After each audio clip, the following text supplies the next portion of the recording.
Ikaw, Miguel, ayaw na kita lumalabas ng bahay. Naiintindihan? Ano? At pwede ba? Huwag ka nasasama dun sa kaibigan mo hampas lupa na yon. Dahil ayaw ko ng ganong klaseng tao ang magiging kaibigan mo. Ma! Para sumasobra ka na ata! Sobra na ako nasasakal sa'yo! Tsaka tumatanda na ako! Anak pa din kita! At nanay mo ko. Kaya sundin mo ang gusto ko. Pero Nay, gusto ko si Scarlett. Parehas kami ng nanay ni Michael. So, ibig sabihin nun, magkapatid kami? Sinong kapatid mo, anak? Wala po, Tay. Bakit po? Anak, wala na ako sa trabaho. Tay, pero wag ka mag-alala, anak. Iisip ako ng paraan. Hindi tayo maghihirap. Magtutulungan tayo dito, Tay, ha? Kaya natin to. Salamat, anak. Susan, sure ka ba dito? Last money ko na kasi to, eh. Magtiwala ka lang, Ramon. Para sa anak mo. O, ito na mga pinagawa mo, ha? Magbenta na tayo. Tara na. Sige, tara. Scarlett, ayaw sa'yo ng nanay ko. Ayaw niya akong magipagkaibigan sa'yo. Pero hindi niya ako mapipigilan. Michael, may kailangan din akong sabihin sa'yo.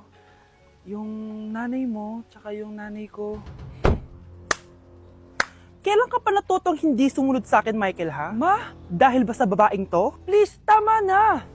Ayaw mo talaga makinig sa akin? Pwes, ipapadala na kita sa US at doon ka na mag-aaral. Michael! Mga anak, aalis lang ako Maglinis kayo dyan. Bye, Nay! At dahil wala na si Nanay, ako ang bago niyong boss. Kaya sundin yung mga inuutos ko, ha? O Kyle, ikaw na magugas ng mga plato doon, ha? Wow, lakas magutos Aba, nagrereklamo ka ba? Brianna, walisin mo yung mga kalat dito. Pwede ikaw naman. Walisin ko mukha mo eh. Ano sabi mo, babae ka? Hoy, ikaw, Miguel. Ikaw gumawa ng assignment ko, ha? Ang lala ng babaeng to. Sa bobo pa papagawa ng assignment. Matutulog lang ako, Dapat pagkagising ko, tapos na lahat yan, Nakakainis si ate. Sobrang tamad na. Dami pang inuutos. Ano magagawa natin? Favorite kasi ni nanay yan, Isumbong na natin niya kay nanay. Hindi pwede inaalipin niya tayo ng ganito. Anong isusumbong, ha? Akala niyo hindi ko kayo naririnig? Magtrabaho kayo doon! Tama na, ate! Sawang-sawa na kami! Puro kautos! Malinaw naman sa inyo, di ba? Na pag wala si nanay, ako ang boss. Sinong boss? Ha? Wala, nay. Actually, kakatapos ko lang maglinis ng bahay, Luh, sinungaling. Scarlett, huwag mo na ako lokohin.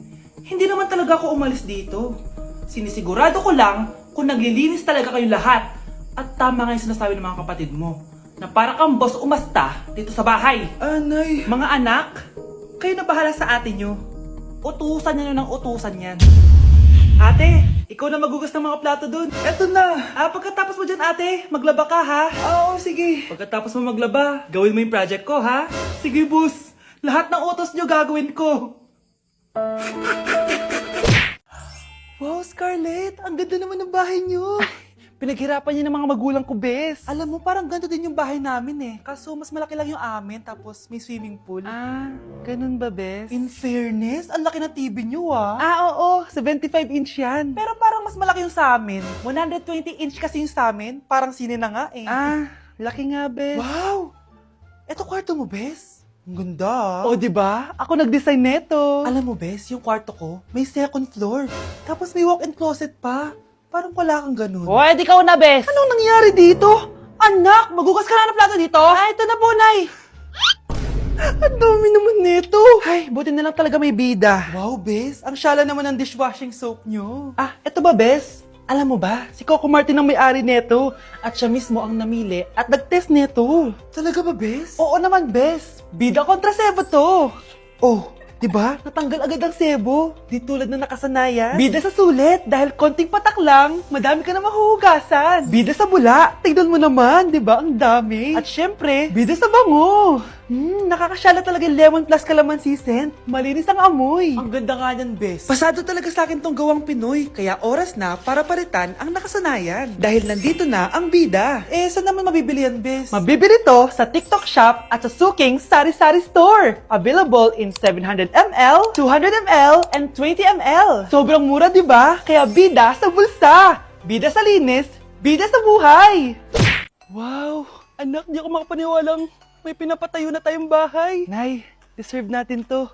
Ang tagal niyo din itong pinaghirapan. Ma'am, saan ko po ilalagay itong mga semento? Doon na lang sa gilid, kuya. Sige po, ma'am. Excited na ako matapos itong bahay natin, anak. Saan dito? Hoy, huwag ka pupunta dyan! Grabe nangyari sa kanya. Naman siya. Ba't ang daming tao? Engineer, anong meron? Ma'am, yung isa sa mga trabahador namin, nakuryente tapos natabunan ng semento. Ayun, namatay. Ha? Paano nangyari yun? May nag-utos ata sa kanya na ilagay yung semento sa gilid. Madami live wire dun eh. Ay. Ang problema, ma'am, kung tatanggalin pa namin yung katawan niya sa ilalim ng semento, baka hindi agad matapos tong bahay niyo. Hindi pwedeng hindi matapos agad tong bahay na to. Di bale, babayaran ko na lang yung pamilya nung namatay. Nay, sigurado ka ba? Sige po, ma'am. Sige na, ituloy niyo na yan. Congrats po, ma'am. Natapos din yung bahay niyo. Ang ganda, di ba? Wow, ang ganda. Maraming salamat, engineer. Una na po ako, ma'am. Anak, tara pasok na tayo. Wow, ang ganda ng loob. Nay, hindi talaga ako mapakali na may bangkay dito sa ilalim ng bahay natin. Huwag kang okay, anak. Kasalanan niya naman kung bakit siya namatay eh. Ay, matutulog na lang ako sa bago kong bahay. Wow, ang ganda ng kwarto ko. Ano yun? Kasalanan mo kung bakit ako namatay. Nay! Nay, ang taas ng grades ko, oh. Congrats. Kain tayo sa labas, Nay. Sabi niyo, pag mataas grades ko, kakain tayo. Wala akong time, anak. Nay, nagugutom po ako. Anak, may ginagawa ko. Nay, di po ba kayo magluluto? Ano ba yung anak? Ang tanda mo na, di mo pa rin kaya magluto para sa sarili mo? Kita mo ang dami kong ginagawa dito? Storbo to. Sige po, Nay. Ako na lang po magluluto. Mari! Oh, Mare, ba't parang takot ka? Ang dami na kasi nawawalang bata sa barangay natin. Yung kapitbahay natin, 4 na araw na nawawala yung anak niya. Baka naman nag-away lang sila tapos lumayas yung anak niya. Basta ikaw, Scarlett, palagi kang mag-iingat ha. Sige po, tita. Masyado ko nagpapaniwala sa fake news, Mare. Nay, tignan niyo po yung drawing ko, oh. Oo, ang ganda anak. Di mo pa naman nakita eh. Nay, punta po kayo sa school bukas. Kakanta po ako sa stage. Oo, sige anak. Pupunta ako pag may free time ako. Talaga, Nay? Yay! Uy, Mare, kakanta anak mo ngayon. Hindi ka pa pupunta? Hindi na siguro, Mare. Marami pa akong gagawin. Hinihintay ka nun. Pagbigyan mo na, minsan lang. Naku, Mare, sagabal lang yun sa trabaho ko. Sige na, marami pa akong gagawin, oh.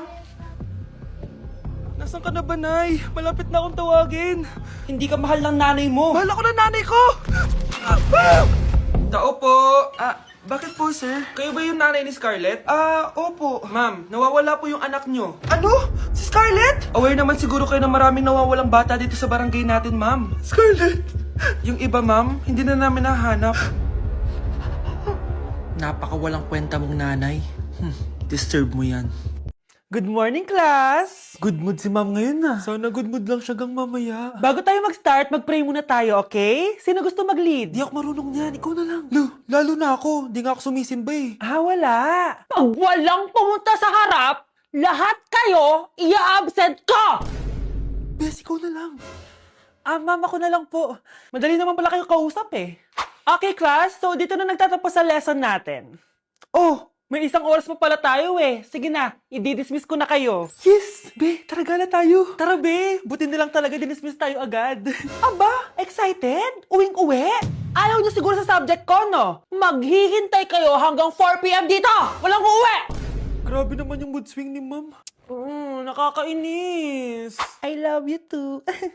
Okay, class. Dahil good mood ako today, hindi tuloy ang quiz at lesson natin. Ay, salamat, magagawa ko na yung assignment ko sa math. Bes, pakopya naman ako niyan. Aba! Sino nagsabi sa inyo na pwede kayo gumawa ng assignment sa ibang subject, ha? Ma'am, talagang sinisira niyo mood ko, ha? Lahat kayo bagsak sa quiz! Excuse me, Ma'am Reyes? Bakit mo tinatakot ang mga anak ko? Ma'am, hindi sila matututo kung hindi ko sila tatakutin. Hindi mo kailangan takutin ng mga bata. Kausapin mo sila na maayos. Tama. Tayo ang pangalawa nilang magulang. Dapat maging safe sila sa atin. Gusto mo bang maalala ka nila sa mga pananakot mo? Facts, ma'am. Umayos ka na, ha? Kung ayaw mong isumbong kita sa principal. Deserve. At dahil magpapasko na at patapos na ang taon, i-share ko sa inyo ang mga naging achievements ko this year. Pero kada achievement, kakagat ako dito sa Chicken Joy. First achievement ko this year is yung nakapagpatayo ako ng sarili kong business, which is yung laundry shop ko. And thank you Lord kasi sobrang successful niya and manifest ko na more sales pa next year. Cheers! Second achievement ko this year is nakapag-travel ako sa maraming bansa this year. I know that Little Vince would be so proud of me kasi napupuntahan ko na yung mga lugar na hindi ko kayang puntahan dati. Cheers, guys! At eto, super proud ako kasi natitreat ko na yung family ko. Nadadala ko sila sa mga lugar na gusto nilang puntahan at napapakain ko sila sa mga masasarap. Kaya naman today, bibili tayo ng fave nila. Tara, samahan niyo ako.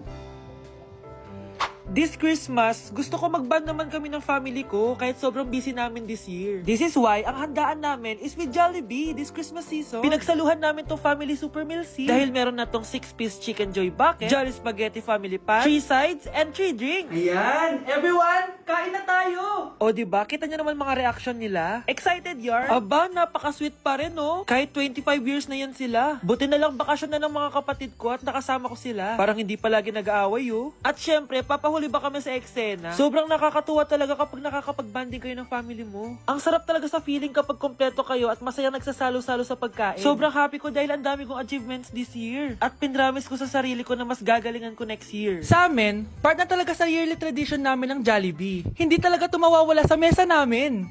Mga anak, maganda ba? Oh, mawawala ako ng 3 araw Nay, kailangan ba talaga tumuloy doon? Importante yun, anak. Minsan lang ikasal yung kumare ko, no? Tsaka sa Cebu siya gagawin, di ba? Shala. Basta, Nay, mag-ingat ka, ha? Oo naman, anak. Huwag ka mag-alala. O siya, naalis na ako. Mga kapatid mo, ha?